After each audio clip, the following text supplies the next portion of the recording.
अच्छा, एक चीज़ आप और बताइए, जिन लोगों का चेहरा गोल होता है, जी। उनकी कैरेक्टरिस्टिक क्या है? इसे हम इस तरीके से समझते हैं कि अगर कोई चीज़ पॉइंटेड होती है, तो हमेशा-हमेशा एक डर पैदा करके रखती है और अगर कोई चीज़ गोलू-मोलू होती है, थोड़ी-सी स्फेरिकल होती है, हमेशा हमें सेफ एंड सिक्योर फ़ील कराती है ना? हम ये कोशिश करते हैं ये चीज़ को देखने की, आप सामने एक चाकू रख दीजिए और एक सेब रख दीजिए, नुकसान आपको चाकू से ही नज़र आएगा। तो बेसिकली इस तरह की चीज़ होती है। तो जिनका फेस ज़्यादा भर जाता है, आपने एक मूवी देखी होगी ये जिसमें शाहिद कपूर हैं और प्रीति का कैरेक्टर होता है जिसमें नहीं, ये जिसमें डॉक्टर होता है, डॉक्टर का रोल होता है। कबीर सिंह मूवी। कबीर सिंह में शाहिद कपूर अपनी प्रीति के बगल में एक लड़की को बैठाता है, चबी लड़की को, और ये बोलता है chubby girls are the most compatible ones. क्यों? क्योंकि जितना चेहरे पे फैट जमेगा, ये एक प्लैनेट की कंडीशन की वजह से होता है। बृहस्पति जब खराब हो जाता है किसी का, तब ऐसा होता है। तो जितना फैट जमता है, जितना इंसान गोलू-मोलू होता है, उतना सेंसिटिव बनता चला जाता है। मतलब छोटी-छोटी बातों से फ़र्क पड़ता है।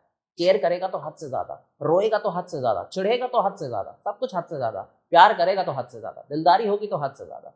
तो ऐसे लोग फिर बहुत ज़्यादा कंपैटिबल बन जाते हैं एक सपोर्टिव पार्टनर के रूप में। जितने लोगों के पार्टनर चबी होते हैं, ये लोगों के अंदर ये सेंसिटिविटी का फैक्टर बहुत हाई होता है।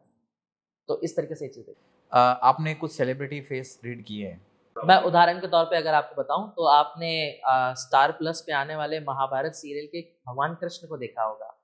आई गेस सौरभ जैन नाम है उनका। अगर आप उनका कभी फ़ोटो देखेंगे, उनका फ़ोरहेड आपको बहुत वाइड मिलेगा। इतना वाइड है कि उनकी हाथों की 4 उँगली उनके फ़ोरहेड पे पूरी-पूरी ओवरलैप कर जाए। इसका मतलब होता है कि ऐसा इंसान का बृहस्पति बहुत एक्टिवेटेड है। कहीं न कहीं से इसकी डेट ऑफ बर्थ में कहीं न कहीं से बृहस्पति आना चाहिए। बृहस्पति का इन्फ्लुएंस आना चाहिए और इनकी अगर आप डेट ऑफ बर्थ देखेंगे तो आई गेस शायद 1 दिसंबर की डेट ऑफ बर्थ है। तो ऐसे डेट ऑफ बर्थ वाला इंसान 1 दिसंबर यानी कि सैजिटेरियस राशि में आने वाला, सैजिटेरियस राशि को रूल करता है बृहस्पति। तो ज्ञान की बातें करना, स्पिरिचुअल इमेज दिखाना अपनी, बिकॉज़ बृहस्पति ज्ञान के देवता है। तो ये सुपर इम्पोज़िशन इनके अंदर पहले से था।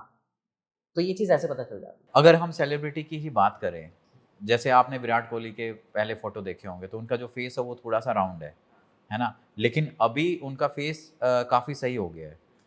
क्या रीज़न रहा? क्या कैरेक्टरिस्टिक चेंजेज़ आए? फेस रीडिंग में एक क्लॉज आता है कि बाय एक्सीडेंटल और बाय इंटेंशनल अगर आप अपने फेस के साथ कुछ भी करते हैं या करवाते हैं, तो जैसे जैसे चेहरा का रंगत और चेहरे की बनावट बदलती जाएगी, वैसे वैसे आपका स्वभाव भी बदलता जाएगा। तो अगर ये एक्सीडेंट से हो तो भी वर्क करेगा, अगर इंटेंशनल ऑपरेशनल या किसी मेडिकल प्रोसीजर की वजह से हो तो भी वर्क करेगा, या बहुत ज़्यादा हार्डशिप या फिर बहुत ज़्यादा जिमिंग की वजह से अगर ऐसा होता है तो भी वर्क करेगा। जब जिसकी आपने देखा होगा विराट कोहली की जॉ लाइन पहले उतनी अच्छी नहीं थी जितनी अब हो गई है। ये जॉ लाइन दर्शाती है इंसान के एक्शन टेकिंग प्रोसेसर को। इनके अलावा कोई और? इसके अलावा अगर आप बात करें तो एक सीरियल आता था पहले, देवों के देव महादेव, उनमें जो महादेव का कैरेक्टर करते थे मोहित रैना, तो उनके साथ में आप एक चीज़ देखेंगे, उनका भी फ़ोरहेड बहुत वाइड है, प्लस उनके साथ चिन में यहाँ पे स्प्लिट बनती है। चिन का स्प्लिट ये दर्शाता है कि आपका या तो बृहस्पति या तो शुक्र एक्टिवेट हो जाएगा। मतलब आपके शक्ल से आपके कोई उम्र का अंदाज़ा नहीं लगा सकता, प्लस आपको अट्रैक्शन अनवांटेड जगह से मिल जाएगा। ना चाहते हुए भी आप बहुत जल्दी बहुत हाइक पे पहुँच जाओगे।